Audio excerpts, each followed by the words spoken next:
Senhor presidente, deputado Samuel Malafaia, senhores deputados presentes na abertura dos nossos trabalhos no expediente inicial.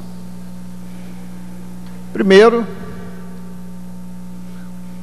recebo agora 2, 3 twitters comunicando a morte de Milor Fernandes, mais um grande humorista e pensador reflexivo sobre a nossa sociedade se vai, logo depois de Chico Anísio.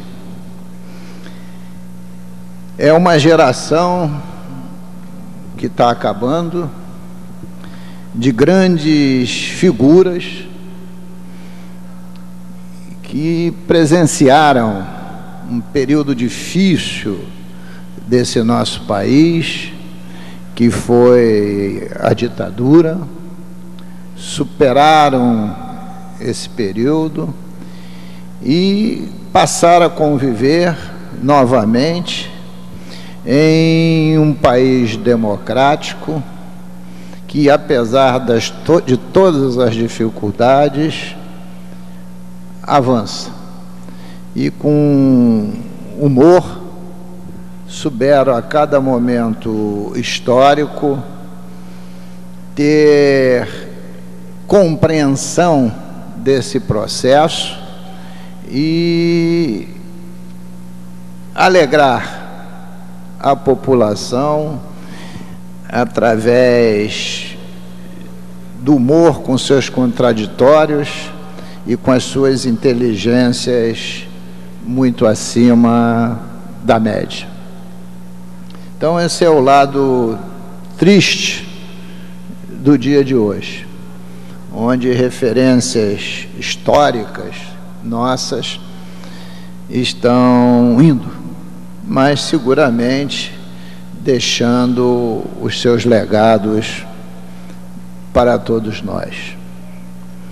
Segundo, é que não temos hoje aqui ainda, no expediente inicial, nem a Clarissa Garotinho, nem o Roberto Henriques, porque hoje Campos dos Goytacazes faz 177 anos.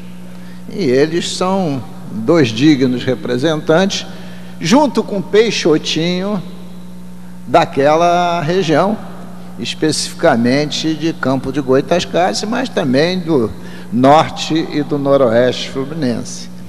Região em que a política fervilha, com grande avidez, e esta casa tem dessa região 3 dignos representantes.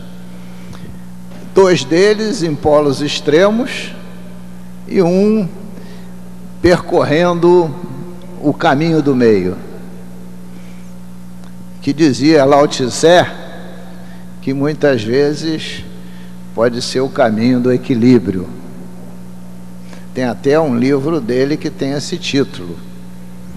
Bom, estou dizendo isso porque entendi até, quando li no jornal O Globo de hoje, um artigo de muito boa qualidade da ex-governadora do estado e hoje prefeita de Campos, mas escrevendo aqui principalmente como vice-presidente da Organização dos Municípios Produtores de Petróleo da Bacia de Campos, a senhora Rosinha Garotinho, com o título Para Evitar Perdas. Então, em nome da organização que ela preside, ela mostra claramente aquilo que nós temos dito aqui no Parlamento Fluminense, que é a lei que está no Congresso Nacional, a lei que esbulha os nossos royalties e a participação especial. A lei que rompe o pacto federativo e que o Congresso Nacional ameaça vetar, derrubar o veto da Presidência da República em relação ao artigo que leva à falência municípios e os estados do Rio de Janeiro e Espírito Santo. Então, o introito do artigo é no mesmo diapasão. Eu tenho aqui defendido que aqueles do Congresso Nacional que querem esbulhar o nosso royalty e a participação especial estão como declarando uma guerra de secessão para que nós possamos ser independentes da federação. E se assim o fôssemos, seríamos equiparados enquanto país, talvez ao Kuwait, sob o ponto de vista da produção petrolífera. Mas não é isso que queremos, porque, antes de mais nada, somos, com muito orgulho, brasileiros.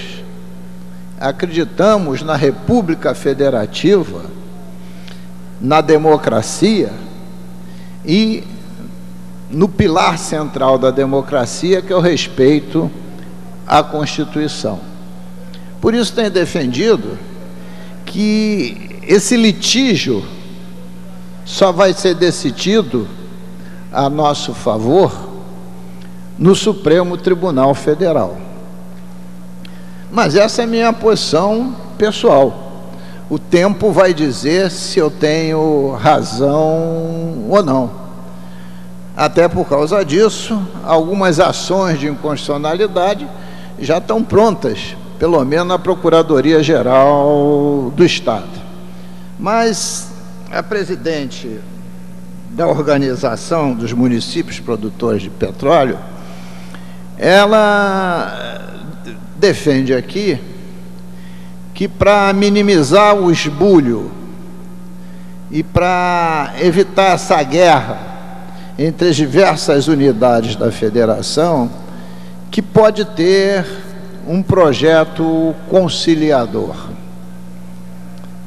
de respeito total à distribuição atual de royalties ao IPE em cima do dia de hoje, fazendo uma série histórica dos últimos 6 meses para transformar isso em volumes médios de barris e de reais transferidos, e isso ficaria congelado.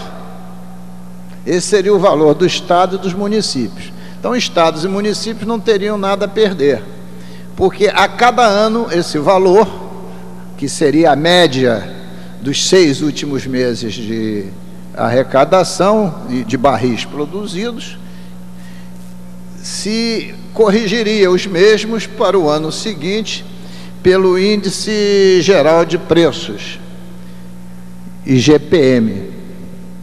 Com isso, não haveria perda para ninguém do que está sendo produzido. E tudo aquilo que porventura viesse a ser explorado daí para frente, principalmente os poços do pré-sal, seriam distribuídos entre todas as unidades da federação e municípios, função do Fundo de Participação dos Estados e do Fundo de Participação dos Municípios, evidentemente após recalcular o FPE de todos os estados, principalmente o nosso, que está congelado desde a promulgação da Constituição de 88. Então, apresenta ela essa fórmula como seja uma fórmula mediadora. E cita, inclusive, a questão da Chevron, como hoje redescobriram a Chevron e passaram a apelidá-la, deputada Cidinha Campos, de Chevron, porque sempre conheci como Chevron, mas agora é Chevron. Mas é a mesma empresa poluidora,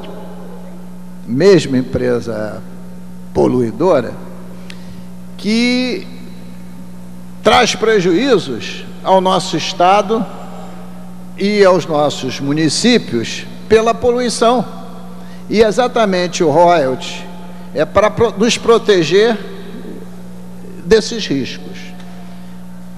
Então eu gostaria, senhor presidente, que fosse transcrito nos anais da Casa esse artigo, porque eu particularmente não conhecia essa negociação no Congresso Nacional. Acho importante que todos conheçam.